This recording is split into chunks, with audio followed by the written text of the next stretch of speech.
आज हमारे पास यूके से फ़ोन आया कि भाई नुमान भाई माशाल्लाह से मैं दादा बन गया हूँ भाई। अकीके के लिए एक अदद बकरी चाहिए और बंदा भी ऐसा था कि यार जिसे मना नहीं कर सकते थे। बस फिर क्या था, अपना हमने उठाया बैग और नियत कर ली बकरा मंडी की। शर्त ये रखी गई कि भाई ये होगी से बात दूसरे घर पे, जो खुशी खुशी कबूल कर ली गई। रूम की फजूल लाइट बंद की और आ गए टेरेस। अरे मैं तो बताना भूल गया, ये है हमारे ताई जी। ताई जी को अपने कुछ पैसे एटीएम से निकालने थे तो ताई जी ने अपने एटीएम कार्ड मेरे हवाले किए, उठाया अपना हेलमेट और पहले घर से निकलने की तैयारी की। सबसे पहले हमने है ऊपर का जो टेरेस का दरवाजा खोला और सफर की दुआ पड़ी। बाहर निकल के देखा तो भाई मौसम काफी खुशगवार था। आज मेरी मानो मुझे अलविदा करने नहीं आई। क्या आप लोगों ने उसको मिस किया? मुझे कमेंट सेक्शन में जरूर बताइए। बाहर के हमने नजारे देखे और पहुंच गए नीचे। अपनी धनों के ऊपर हेलमेट लगाया और बढ़ गए अपना मेन गेट खोला। सबसे पहले हमने नीचे की कुंडी खोली और उसके बाद हमने खोली ऊपर की कुंडी, क्योंकि बड़ा गेट खोलने की वजह ये थी कि ताकि बाइक जो है वो ताकि आराम से निकाल सके। बाइक बाहर निकालकर मेन गेट का दरवाजा बंद किया, क्योंकि दोस्तों कराची है भाई, बिन बुलाए मेहमान भी आ सकते हैं। बाइक का पेट्रोल चेक किया और सोसाइटी क्रॉस करके हम आ गए मेन रोड। सबसे पहले हमने रुक किया करीबी एटीएम का, क्योंकि ताई जी को हमने शाम तक पैसे ला के देने थे।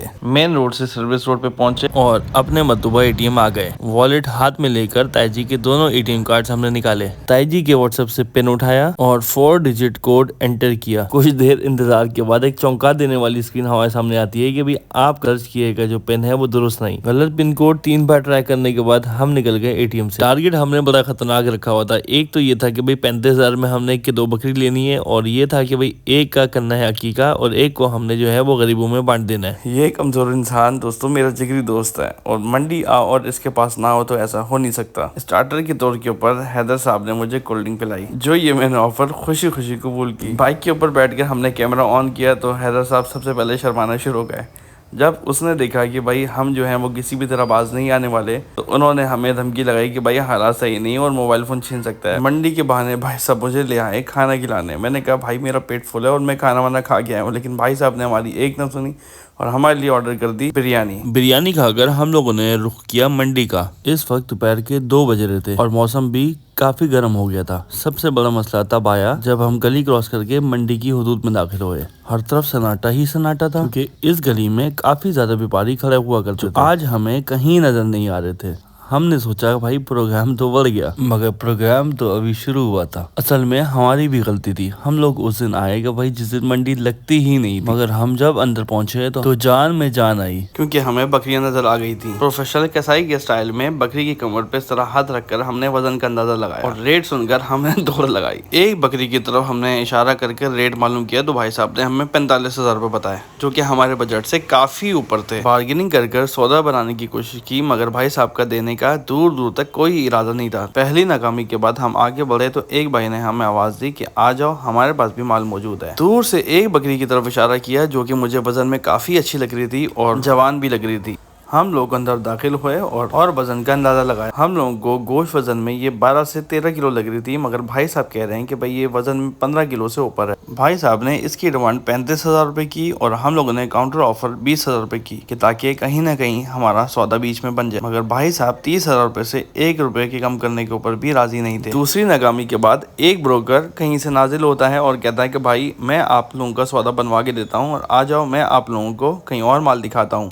यहाँ से भी हम लोगों ने एक अदद बकरी निकलवाई, और जो हमें किसी भी तरह ना वजन में और ना ही रेटों में समझ में आई। हमारे मना करने के बाद बकरी को वापसी उसी के मालिक के हवाले कर दिया और हम लोग एक बार फिर आगे बढ़ गए। मंडी में घूमते घूमते अब हम लोगों को तकरीबन 1 घंटे से ऊपर हो चुका था। मुझे दुम्बे बहुत पसंद हैं और मुझे मंडी में ये दुम्बा बहुत ज्यादा पसंद आया, और इसका हम लोगों ने सौदा बनाया। और उसके साथ साथ वही बकरी की जिसके व्यापारी ने 30,000 रुपए फाइनल किए थे, हम लोगों ने 24,000 में इसका सौदा और 1,000 रुपए देकर कसाई को हम लेके आ गए अपने दूसरे घर में। आज दूसरे घर में काफी रश था, क्योंकि हमारे दूसरे घर के ऊपर वो लोग आए हुए थे कि जिन लोगों के जानवर हमारे दूसरे घर के ऊपर पल रहे थे। बगैर टाइम जाए किए कांटे का मीटर मैंने सेट करवाया। बकरी को कांटे पे चढ़वा कर हमने मीटर रीडिंग ली और जिंदा वजन इसका 33 किलो निकला। हम लोगों ने बकरी को तसल्ली दी और बोला कि तुम एक नेक मकसद के लिए अल्लाह की राह में कुर्बान हो रही हो। फिर हम आगे बढ़ गए बकरी को ज़िबा कर। यूट्यूब पॉलिसी की वजह से हम आपको ज़िबा करने का क्लिप नहीं दिखा सकते, उसके लिए हम माजरत ख्वाह हैं। बकरी ज़िबा कर हम लोगों ने कसाई के हवाले की, एक हाथ से खाल पकड़कर दूसरे हाथ से मुक्का बनाकर खाल उतारी। वैसे खाल उतारना कि कोई कसाईयों से सीखे,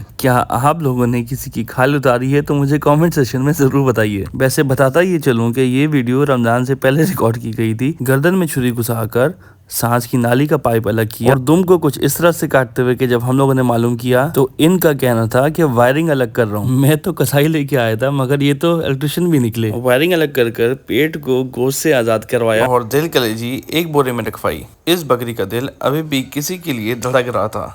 कसाई से दोनों पीस छीन कर हम ले गए इसको दोबारा कांटे के। वैसे दोस्तों मुझे बकरे का गोश्त बिल्कुल भी नहीं पसंद। क्या आप लोगों को भी बकरे का गोश्त पसंद है? मुझे कमेंट सेक्शन में जरूर बताइए। मैं आप सब लोगों के कमेंट्स बहुत शौक से पढ़ता हूँ। कांटा जीरो कराकर मैं जब आगे बढ़ा तो कांटे का दरवाजा बंद था। कांटे के ऊपर साफ सुथरी बोरी रखवाकर मैं चढ़ गया कांटे के ऊपर। दोनों पीस रखवाकर मैं नीचे उतर गया। इतनी बड़ी बकरी में से सिर्फ और सिर्फ 13 किलो गोश्त निकला। 500 रुपए इजाफी देकर साफ बोटी का वादा लिया और मोहब्बत के कुछ लम्हे अपने नए दोस्त के साथ गुजारे। दोस्तों ये तो खैर मेरे हाथ से गिरने ही वाला था। ये देखें कितना मासूम और कितने खूबसूरत है। इसका क्या नाम होना चाहिए मुझे कमेंट सेक्शन में जरूर बताइए और अपने सेठ की मुलाकात कराइए अपने नए दोस्त से। हमारा नया दोस्त अपने पुराने दोस्तों को याद करके बहुत ज्यादा गमज़दा हो गया। गोश्त को डालने के लिए हम लोगों ने पहले से ही टोकरी का एहतमाम किया। आज आप लोगों का पहला रोजा कैसा गुजरा मुझे कमेंट सेक्शन में जरूर बताइए। जब हम लोगों ने कसाई को वाइटू की रेट लगाने को बोला तो इन्होंने कहा बिल्कुल मैं अल्लाह तवक्कल बात करूंगा। अल्लाह को मद्देनजर रखते हुए ये 40-45 हजार का माल है। मंडी का माल है। मंडी का ये 40-45 हजार का ये दाना बिकेगा इंशाल्लाह। काफी अंधेरा हो गया था तो हम लोगों ने लाइट खुलवाई और दिल कलेजी की छोटी छोटी बोटियां बनवाई। आखिर में पाए छिलवाए और मजदूर की मजदूरी पसीना खुश्क होने से पहले अदा की और दूसरे घर से निकलकर हम आ गए जौहर। दोस्तों ये मेरा फर्स्ट एक्सपीरियंस था। जब मैं कस्टमर का वेट कर रहा था तो मैंने सोचा कि एक जरूरी बात आप सब लोगों से लाजमी करूं। जो लोग दूसरे घर का हिस्सा बनना चाहते हैं या कुर्बानी 2024 या 25 के लिए जानवर खरीदना या पलवाना चाहते हैं तो वो लोग हमारे व्हाट्सएप नंबर के ऊपर राब्ता कर सकते हैं। अपनी मार्केटिंग जैसे ही मैंने ख़त्म की तो देखा कि भाई हमारे जो कस्टमर हैं वो यहाँ पे आ चुके थे। ये मेरा फर्स्ट एक्सपीरियंस था रोड साइड ब्लॉगिंग का। इस वीडियो को मुझे मुकम्मल एडिट करने में तकरीबन 6 घंटे लगे हैं। कमेंट सेक्शन में मुझे ज़रूर बताइए कि आप इस तरह के व्लॉग्स मज़ीद देखना चाहते हैं या नॉर्मल व्लॉगिंग स्टार्ट की जाए। आप लोग दूसरे घर को सिर्फ इसी तरह सपोर्ट कर सकते हैं कि आप हमारे चैनल दूसरे घर को ज़रूर सब्सक्राइब कीजिए और हमारा फेसबुक पेज दूसरा घर ऑफिशियल को लाजमी फॉलो कीजिए। वीडियोस पसंद आने की सूरत में लाइक कीजिए और कमेंट करके अपनी की राय से ज़रूर आगाह कीजिए। फिर मिलते हैं दोस्तों किसी नेक्स्ट वीडियो में, तब तक के लिए मुझे दीजिए इजाज़त। अस्सलाम वालेकुम, अल्लाह हाफ़िज़।